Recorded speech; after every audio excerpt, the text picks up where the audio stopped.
Comment réussir ton année 2025? Bonjour mes petites les filles, j'espère que vous allez bien.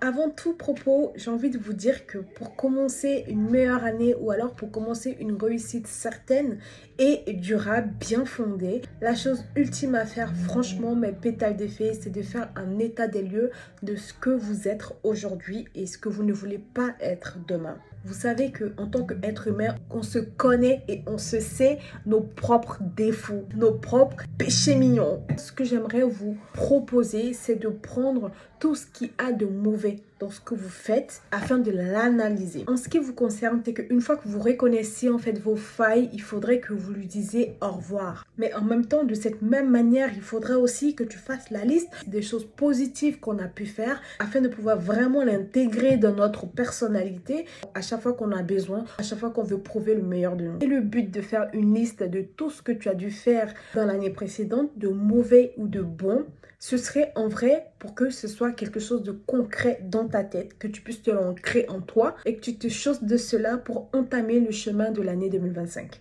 Parce que même si, admettons que tu n'es pas du genre à avoir des objectifs, dans tous les cas, tu es une personne qui a des projets.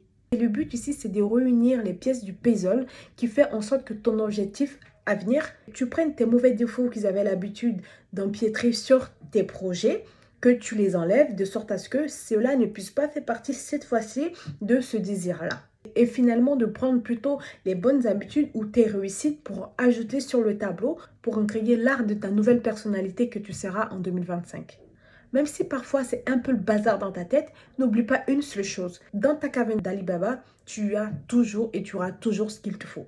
Parce que ton but précis ici, c'est que ce ne soit plus le bazar dans ta tête. Et ensuite, il faut que tu adoptes aussi la technique du vision board. Il s'agit ici de voir les choses de manière audacieuse, de déterminer vos projets ou avec une perspective innovante et ambitieuse. Donc cela vous implique à avoir une vision claire de votre objectif, de ne pas avoir peur de sortir des chantiers où vous vous êtes fait battu ou d'où vous êtes sorti victorieux. Mon prochain conseil sur ce sujet, c'est que il est primordial que vous puissiez vous organiser méticuleusement. Vous pouvez même utiliser un agenda ou un système de gestion de votre temps, car le temps est très précieux.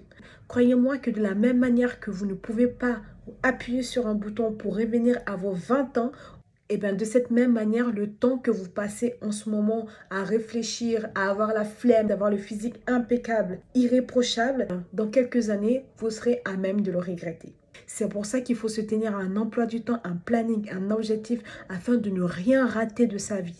Planifiez vos journées, semaines et même le mois. Parce que la vérité dans cette histoire, le secret qu'on vous cache, c'est que la bonne organisation est la clé de la productivité et de sa réussite. Il y a aussi cette hypothèse de cultiver une discipline personnelle. Adopter des habitudes et routines saines. Si vous avez décidé de perdre du poids cette année, cette manière d'avoir de la discipline dans votre vie, dans votre comportement, dans votre caractère, fera en sorte que vous pourrez atteindre votre objectif et vous en sortirez gagnante de cette expérience. Vous verrez que ça aussi serait une arme en plus que vous pourrez retirer de tout ce que vous n'aurez pas fait de bien pour le garder pour l'année prochaine dans la taverne d'Alibaba. Faites des exercices physiques et prenez des pauses régulières. Ça va vous aider de manière très cruciale à maintenir votre énergie. Je vais aussi poursuivre en vous disant de gérer efficacement le stress. Parce que le stress pourrait tout bouleverser dans votre vie.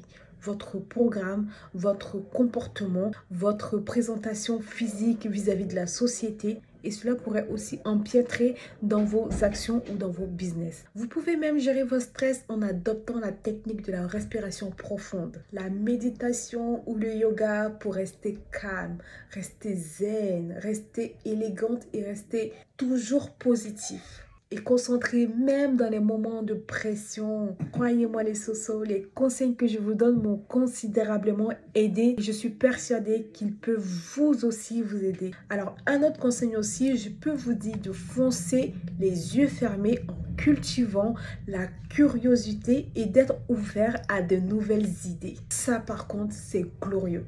Alors, lorsque je vous dis ça, mes sosos, ne croyez pas que je suis en train de vous parler d'ouverture d'esprit ou d'idées telles que, je sais pas moi, l'échangisme. Non, non, non, je parle pas de tout ça. Je parlais d'expérience et d'apprentissage. Je suis pas en train de vous dire que je suis une strate. On va parler aussi des histoires tabous que j'ai vécues, que je vais partager avec vous. Vous inquiétez pas. Mais pour le moment, concentrons-nous sur la réussite et la meilleure version de nous-mêmes. Donc voilà, faites preuve d'apprentissage continu et ouvrez même vos horizons. Stimulez vos croissances personnelles et professionnelles. Aujourd'hui, je veux vous transmettre de faire preuve de persévérance et de flexibilité, de rester résiliente face aux obstacles. Car dans la vie, qui n'a pas d'obstacle ne vit pas. Au contraire, adaptez-vous des changements et utilisez les obstacles comme expérience afin de pouvoir rebondir plus fort. Cela vous permettra d'être ouvert aux opportunités et saisissez ces opportunités d'apprentissage, de richesse, de savoir-faire. Dans tous les cas, saisissez-les. Grandes ou petites, saisissez-les, ne laissez rien passer. Et enfin, je vous dirais de rester fidèle à vos valeurs et votre vision.